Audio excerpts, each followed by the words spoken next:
Morning students.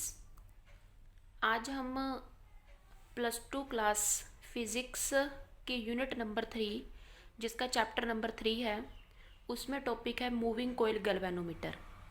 आज हम moving कोयल galvanometer के बारे में पढ़ेंगे, जिसको फर्स्ट डिवाइस्ड किया था कैल्विन ने, जिसके बारे में फर्स्ट साइंटिस्ट कैल्विन ने बताया था।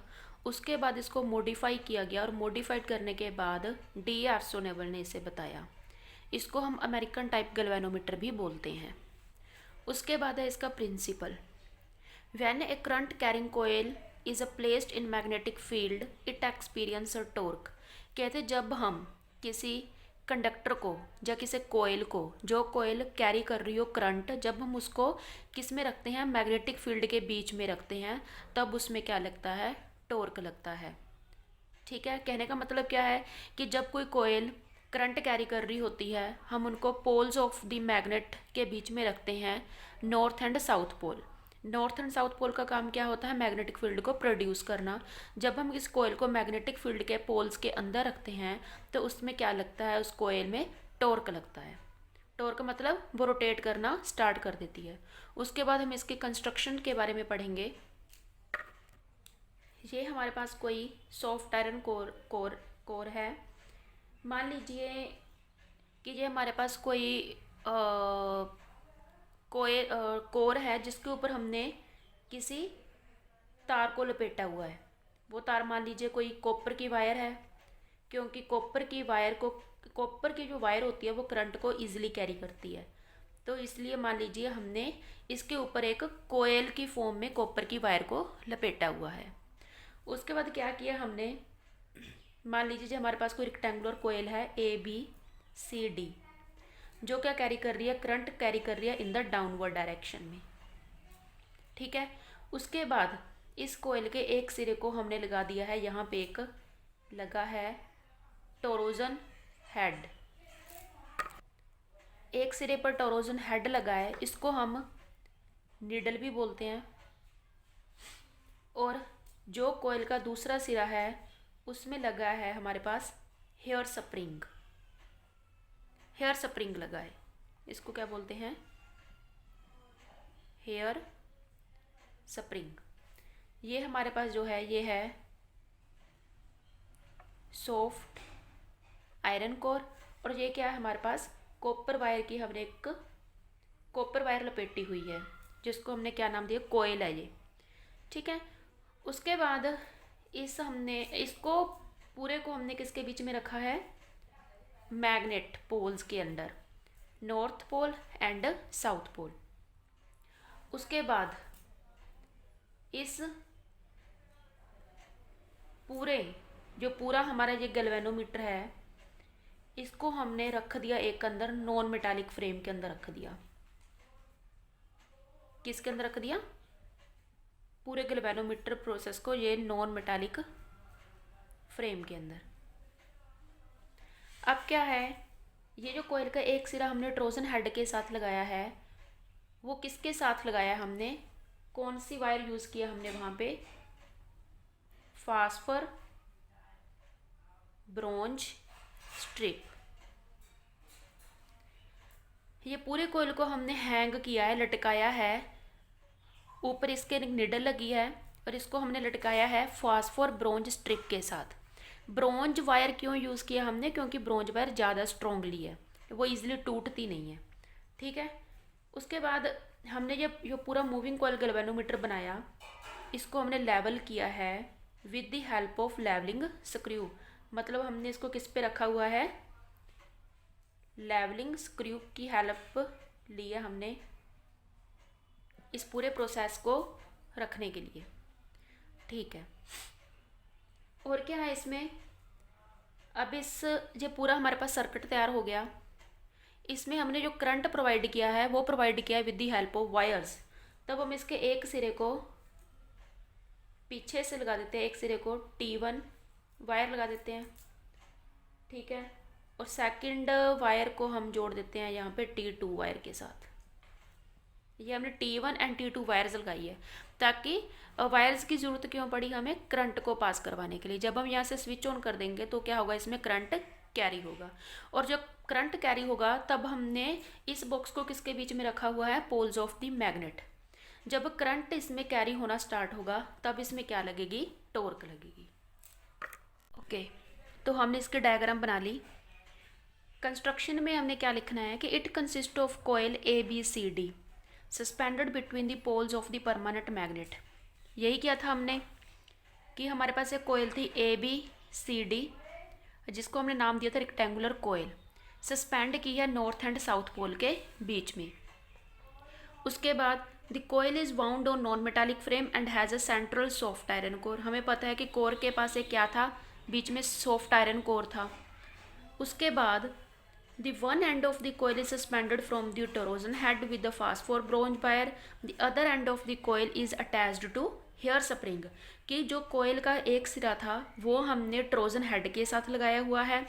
किस वायर के साथ, with the phosphor bronze wire. देख लीजिए, जो इसका एक सिरा है हमने वो ट्रोजन हेड के साथ लगाया है। कौन सी वायर के साथ इसको लटकाया हुआ है, हमने फास्फोर ब्रोंज स्ट्रिप के साथ। ये भी मैंने बता दिया कि ब्रोंज वायर क्यों यूज़ किया, क्योंकि ये स्ट्रोंग है। उसके बाद दूसरा सिरा, the other end of the coil is attached to hair spring, और दूसरा सिरा जो कोयल का है वो किसके साथ लगाया हुआ है, हमने उसके साथ हेयर स्प्रिंग लगाया हुआ है। उसके बाद क्या, the whole arrangement is enclosed in a non metallic case to avoid the disturbance due to air. कहते जो हमने ये होल अरेंजमेंट की है इसको हमने इनक्लोज किया है नॉन मेटालिक फ्रेम के साथ। ये हमने जो होल अरेंजमेंट की है इसको हमने किसके साथ इनक्लोज किया है, नॉन मेटालिक फ्रेम के साथ। क्यों, ताकि यहाँ पे कोई एयर की डिस्टर्बेंस ना हो, इसको किसी भी तरह से बाहर की कोई मटेरियल या कोई एयर इस प्रोसेस को या अरेंजमेंट को डिस्टर्ब ना कर सके। उसके बाद the galvanometer can be leveled with the help of leveling screw so that the coil can rotate freely। अब जो गलवेनोमीटर है उसको हमने लेवलिंग स्क्रू के ऊपर रखा हुआ है, मतलब हमने उसको क्या किया हुआ, लेवल किया हुआ है। किसकी हेल्प से, लेवलिंग स्क्रू की हेल्प से। ये देख लीजिए, लेवलिंग स्क्रू की हेल्प से हमने इस पूरी अरेंजमेंट को लेवल किया है। उसके बाद क्या है, जिसके कारण कोयल क्या कर सकती है, रोटेट कर सकती है फ्रीली। जिसके कारण ये कोयल क्या कर सकती है, रोटेट कर सकती है फ्रीली। तो ये है इसकी कंस्ट्रक्शन। अब नेक्स्ट है इसकी वर्किंग। वर्किंग में सबसे पहले क्या होगा कि जब हम इस कोयल में, ये कौन सी कोयल है वैसे, कॉपर वायर लपेटी हुई है हमने इस सॉफ्ट आयरन कोर के ऊपर। जब हम इसमें करंट लगेगा डाउनवर्ड डायरेक्शन, तो यहाँ पे वो नीडल लगी होगी, ठीक है। मान लीजिए जहाँ पे ऐसे नीडल लगी है कोई, जब इसमें करंट पास होगा डाउनवर्ड डायरेक्शन में तो ये नीडल मूव करेगी टुवर्ड्स दी राइट साइड, ऐसे। जब करंट इसमें अपवर्ड डायरेक्शन की तरफ फ्लो होगा तब इसमें नीडल मूव करेगी टुवर्ड्स दी लेफ्ट साइड, ठीक है। इसके पीछे एक स्केल लगा होता है, स्केल जो क्या करता है, करंट को मेज़र करता है। मतलब कितना current, 1 ampere, 2 ampere, 3 ampere, 4 ampere. जब इसमें करंट पास होता है तब ये नीडल क्या करती है, डिफ्लेक्ट करती है, जिसे हम बोलते हैं डिफ्लेक्शन टॉर्क। डिफ्लेक्शन का मतलब क्या होता है कि हमें पता चल जाता है कि करंट के पास होने की वजह से इस कोयल ने थोड़ी सी हरकत की। हरकत मतलब इसने कोई ना कोई मूवमेंट की। क्या मूवमेंट की, करंट पास होने के बाद ये टुवर्ड्स दी राइट साइड थोड़ी सी मूव हो जाएगी, ठीक है जी। तो इससे हम पता लग सकते हैं, जो पीछे स्केल लगाया है, कि जो नीडल है वो कहाँ तक गई, 4 एम्पियर तक गई, 5 एम्पियर तक गई, 6 एम्पियर तक गई, ठीक है। समझ रहे हो ना बात, कि जब करंट पास होगा तभी वो नीडल क्या करेगी, मूव करेगी टुवर्ड्स दी राइट साइड, और कितना मूव हुई वो हमें स्केल की हेल्प से पता लग जाएगा। उसके बाद क्या होगा, जब ये नीडल जहाँ तक आ गई, मान लीजिए टुवर्ड्स दी राइट साइड गई क्योंकि करंट डाउनवर्ड डायरेक्शन में जा रहा है, तो क्या होगा कि जे ना यहाँ पे अब इसमें जब ये ऐसे यहाँ तक चलेगी, 4 एम्पियर तक चलेगी, अब क्या करेगी, इसमें ना एक बैकवर्ड फोर्स लगेगा। वो कौन सा फोर्स होगा, जिसे हम टॉर्क बोल रहे हैं, वो कौन सी टॉर्क होगी, जो इसको बोलेगी नहीं तो अपनी इक्विलिब्रियम पोजीशन में आ, ठीक है। वो इसको बैकवर्ड की तरफ फोर्स लगाना शुरू कर देगी, ठीक है। जैसे ये नीडल यहाँ तक गई तब ये क्या बोल रहा है कि तू बैकवर्ड आ, पीछे अपनी इक्विलिब्रियम पोजीशन पे आ। तो यहाँ से यहाँ तक जाने के लिए योर टॉर्क रिस्टोर हो रहा है, उसको हम बोल रहे हैं रिस्टोरिंग टॉर्क। फॉर एग्ज़ाम्पल, जब हम चाइल्डहुड में हमारे पास एक टॉय कार होती थी, जिसमें की लगी होती थी, हम की को ऐसे घुमा देते थे, घुमाने के बाद उसमें क्या लगती थी, फोर्स लगती थी कि पीछे की तरफ, ठीक है। जो फोर्स पीछे की तरफ लग रही थी, मतलब क्या है कि घुमाने के बाद उस की में हमारा जो फोर्स है वो रिस्टोर हो गया था। अब रिस्टोर हो गया था, अब वो क्या करेगी, फोर्स बैकवर्ड डायरेक्शन में लगेगी। सेम यही है, जब जो नीडल इधर की तरफ मूव हो रही है तब इसमें टॉर्क क्या है, वो रिस्टोर हो गया, ठीक है। उसको हम बोलते हैं रिस्टोरिंग टॉर्क। अब इसमें हमने दो तरह के टॉर्क पढ़ लिए, एक पढ़ा डिफ्लेक्शन टॉर्क और एक पढ़ा रिस्टोरिंग टॉर्क। डिफ्लेक्शन टॉर्क क्या, जब इसमें से करंट पास हुआ तब इसने डिफ्लेक्ट, ये जो नीडल लगी है यहाँ पे, ये हिलना शुरू हो गई, ठीक है। कहाँ हिली, टुवर्ड्स द राइट साइड, इसको बोलते हैं डिफ्लेक्शन टॉर्क। अब क्या था कि जब हमने करंट पास नहीं करवाया था, पहले ये देखो, जब हमने करंट पास नहीं करवाया था तब ये जो हमारी कोयल है वो पैरेलल है नॉर्थ एंड साउथ पोल में, दिख ही रही है हमें कि इसमें कोई अभी मूवमेंट नहीं आ रही, ठीक है। जब इसमें करंट पास होना शुरू हुआ तब इसने क्या किया, टॉर्क, इस पर टॉर्क लगी, करंट पास हुआ तो ये टुवर्ड्स दी राइट साइड घूमना शुरू हो गई। मान लीजिए ये ऐसे घूम के ये पूरा प्रोसेस यहाँ तक आ गया। अब क्या हो गया, आफ्टर पासिंग दी करंट, करंट को पास करवाने के बाद जो ये हमारी कोयल थी ये अब आ गई perpendicular to the magnetic field, क्योंकि यहाँ पे अब कितना एंगल बन रहा है, 90 डिग्री का एंगल बन रहा है, समझ रहे हो। जब ये क्या थी, कोई करंट पास नहीं हो रहा था, तब ये क्या था, जब कोई करंट पास नहीं हो रहा था तब ये क्या था, parallel to north and south pole. अब क्या है, करंट पास होना शुरू हो गया तब इसने क्या कर दिया, रोटेट कर रही है ये कोयल, ऐसे राउंड राउंड घूम रही है। अब जैसे करंट पास हुआ तो इसने रोटेट किया विद द 90 डिग्री एंगल, तो अब इसमें जो कोयल है वो मैग्नेटिक फील्ड के परपेंडिकुलर शो हो रही है, ठीक है। अब जब ये घूमी तो इसके साथ साथ ये चीज़ भी घूम रही है, जो हमने ब्रॉन्ज स्ट्रिप लगाई हुई है ये भी घूम रही है। जब ये घूम के यहाँ तक गई, मान लीजिए जब ये घूम रही है तब ये कितने एंगल से घूमी, अल्फा एंगल के साथ घूमी, जिसको हमने क्या नाम दिया है, रिस्टोरिंग टॉर्क। रिस्टोरिंग टॉर्क को हमने के से डिनोट किया है, ठीक है।